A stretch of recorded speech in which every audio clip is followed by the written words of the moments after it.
Então, o aspecto da palavra karma no Ayurveda vão ter vários âmbitos de atuação, ok? A primeira num nível mais existencial, que a gente está começando agora no final do capítulo 2, abrir para o capítulo 3, que é a gente reencarna porque as nossas ações, de alguma forma, têm impacto. E esses impactos não foram completamente saudados. Esse é, digamos assim, a interpretação meio que reencarnacionista da coisa, ok? Existe um processo de, digamos, pendências kármicas que faz com que a gente reencarne. Por exemplo, tem uma pendência kármica nesse momento que o celular está com a câmera suja. Vamos limpar essa pendência kármica aqui um instante. Pendência kármica limpada. Existe um outro conceito dentro do Ayurveda que é importante, que a gente vai chegar no capítulo 3 a ele. E esse vídeo, digamos assim, é o primeiro vídeo de vocês do capítulo 3, que é: existe um processo de identificação com as nossas emoções. Anota isso, porque isso, você sabe, quando no capítulo 1 Namastê pergunta alguma coisa, o que você responde? Agni. No capítulo 2, Namastê pergunta alguma coisa, o que você responde? Gunas. No capítulo 3, o que você responde? Desidentificação, certo? Depois você tenta juntar um Lé com um Cré. Mas, basicamente, a ideia é o seguinte: quando a gente usa eu e meu, a gente tem um treco chamado Ahankara para usar essa concepção. Esse fator depende de uma capacidade da gente sentir que aquilo é seu, sentir que aquilo é você. E a gente basicamente vai se identificar com as nossas emoções. No capítulo 3 a gente vai desenvolver essa ideia, tá? Só que a gente não vai estar percebendo que a gente está se identificando com as nossas emoções, a gente vai estar reagindo a elas. É um pouco confuso nesse momento. A gente se identifica com a emoção sem saber que a gente está se identificando. Depois da conversa de alguma. Ok? Mas acreditem, vai dar certo. Ok? E ao reagir àquela emoção com baixo nível de clareza, a gente cria um processo de repercussão kármica que já do ponto de vista psicoterapêutico já não é a mesma coisa da ideia de que uma ação sua teve uma consequência e você vai ter que pagar um resultado daquilo. Não é uma dívida kármica, é uma bomba de retroalimentação kármica. Ok? Então, vamos pegar um exemplo. Eu posso pegar aqui um estilingue e atirar num passarinho. Ok? Do ponto de vista da ação, isso é uma coisa. Do ponto de vista do porquê que eu tive essa ação, isso já é uma outra coisa. E principalmente dentro desse segundo nível que a gente está conversando, se eu peguei com raiva o estilingue e atirei enquanto ainda estava com raiva, isso é, do ponto de vista da psicologia védica, digamos, o grande oceano do processo de reencarnação, aonde os atos não vão estar sendo o aspecto central da análise, e sim a repercussão de comportamentos instintivos, emocionais ou etc., onde a gente muitas vezes está reagindo, e não exatamente agindo. Ok? Então, o primeiro nível é um nível mais ontológico, que tem a ver com esse processo de reencarnação, que tem a ver com os darshanas que a gente estava falando, tem a ver com um aspecto mais filosófico. O segundo nível é um aspecto que a gente poderia chamar de psicoterapêutico. Ok? O terceiro nível a gente poderia chamar de fisiológico. Da mesma forma como não existe um ser apolítico dentro de uma polis, não existe a possibilidade de uma não ação enquanto você está vivo. Enquanto você está vivo, respirar de alguma forma é uma obrigação, comer de alguma forma é uma obrigação, dormir de alguma forma é uma obrigação, se reproduzir meio que de alguma forma é uma obrigação, ou pelo menos um impulso bem forte. Ok? Então, se a gente parte do pressuposto, e é só um pressuposto, mas nesse contexto que a gente está, é um pressuposto válido, de que a gente quer se manter vivo, Algumas atividades vão precisar ser, atenção, operadas regularmente.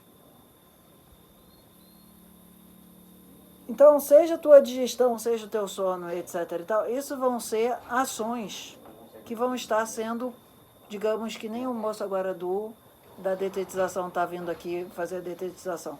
Regularmente, a cada um mês, ou a cada um dia, ou a cada 3 horas, você precisa fazer algum tipo de ação karma. Que aqui não tem nenhuma roupagem no sentido nem existencialista, nem no sentido psicoterapêutico. Ele é uma, digamos assim, uma versão mais basicona. Uma versão onde a gente está procurando ter a ação de cumprir aquilo que é necessário para manter a gente vivo.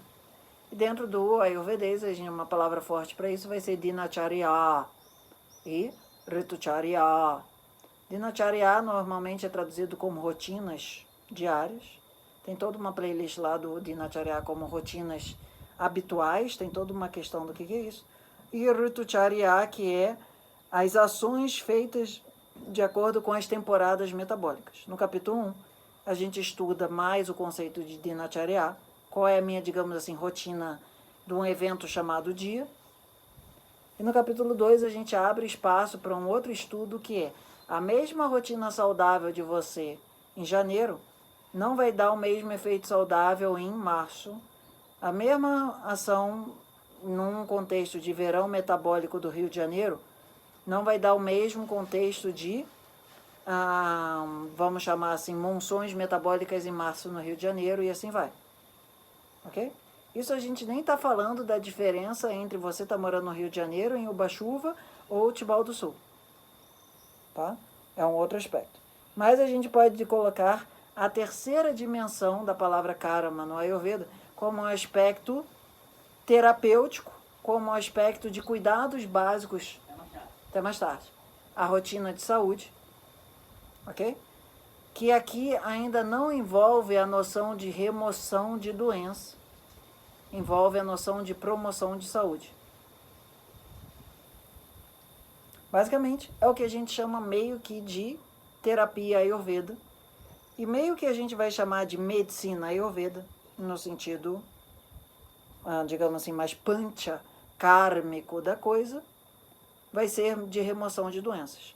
A palavra panchakarma é uma palavra, digamos assim, que tem a ver com os panchamahabhutas, tem a ver com aspectos mais, digamos, maiores da filosofia. Mas a gente quer dizer que no Ayurveda existem grandes operações de restauração de um sistema que foi contaminado por um Covid ou por um vírus qualquer. Ok? Então, uma coisa de karma é dinacharya, ritucharya, que é a promoção da saúde.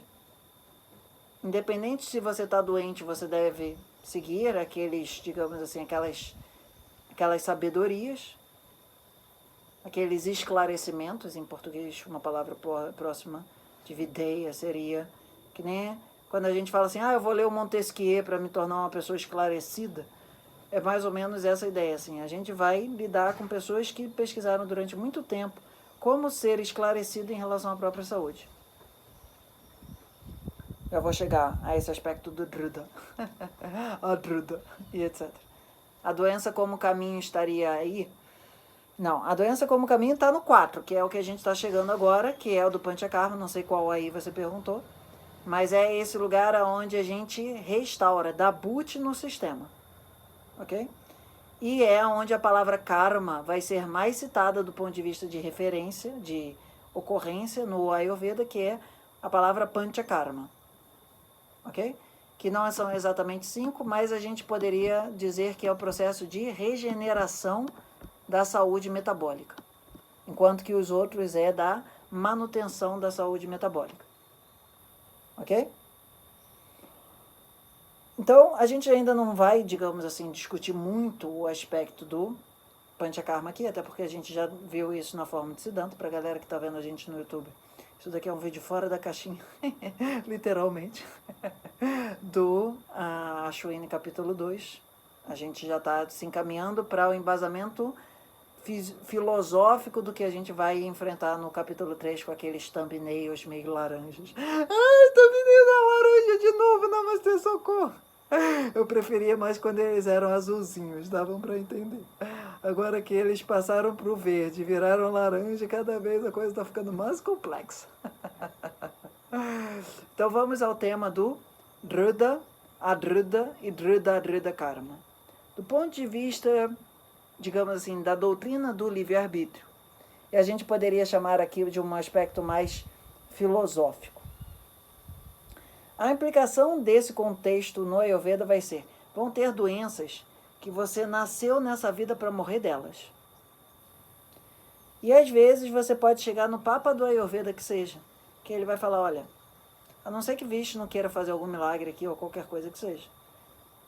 O conhecimento ayurvédico diz que esse quadro de perturbação que você está e etc., não tem, digamos assim, mais cura.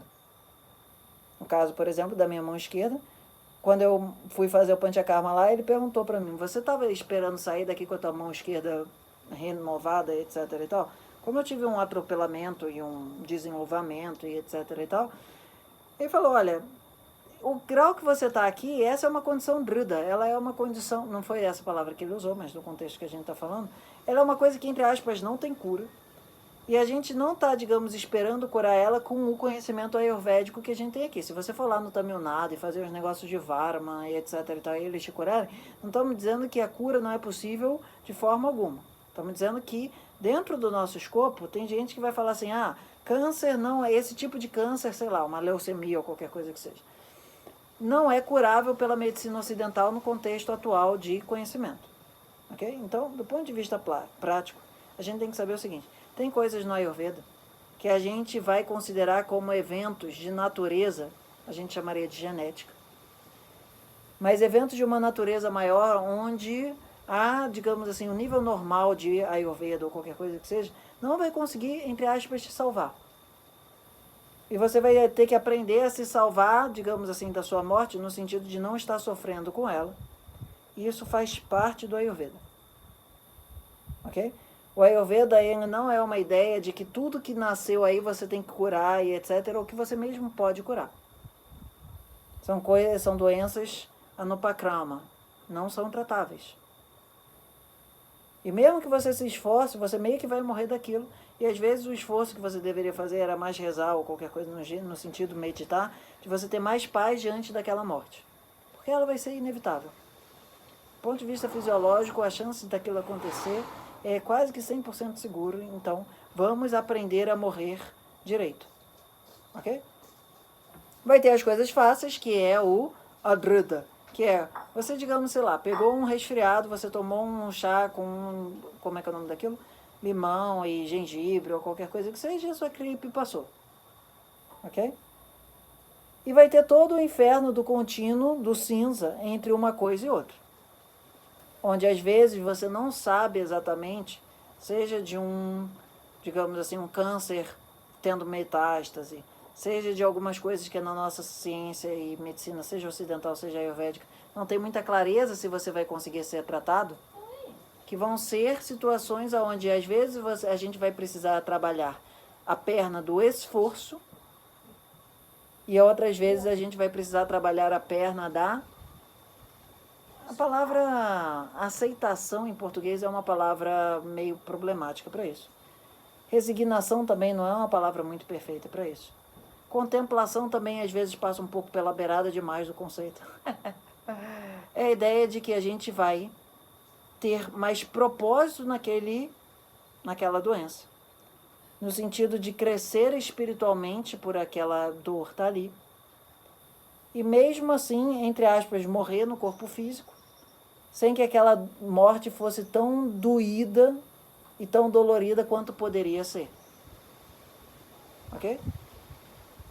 Então, para amarrar, esse contexto de karma dentro do Ayurveda é importante para a gente entender que tem horas que a gente não vai conseguir salvar a pessoa e que nem é para ser a pessoa é para ser salva e que nem, digamos assim, dá para a pessoa ser salva e que isso não é um problema. Isso faz parte do jogo. E a gente precisa ter claro isso com a nossa própria condição humana, com a condição das outras pessoas também. Mas é diferente da perspectiva ocidental, aonde o médico é meio que o salvador da pátria. ou grande Salvador, o Jesus, digamos, encarnado, sem que isso seja pejorativo, mas faz parte do nosso arquétipo de que vai vir um Salvador renascido e vai te salvar dali, e ele vai tirar do inferno. E do ponto de vista da cultura védica, quem desce é Vishnu, não é Jesus, no sentido de que ele desce para botar ordem na casa e depois cai fora. Então, a noção que a gente tem de medicina ocidental depende de um arquétipo de Jesus, enquanto um Salvador, que do ponto de vista do que a gente está conversando aqui, a gente encarar isso como um Salvador espiritual não tem o menor problema. Mas do ponto de vista pragmático, isso gera distorções na ciência, do ponto de vista, olhando do Ayurveda para a visão ocidental, ok? Que é que os médicos eles ficam encarregados de salvar meio que todas as pessoas, e quando elas não estão salvando, elas estão meio que falhando.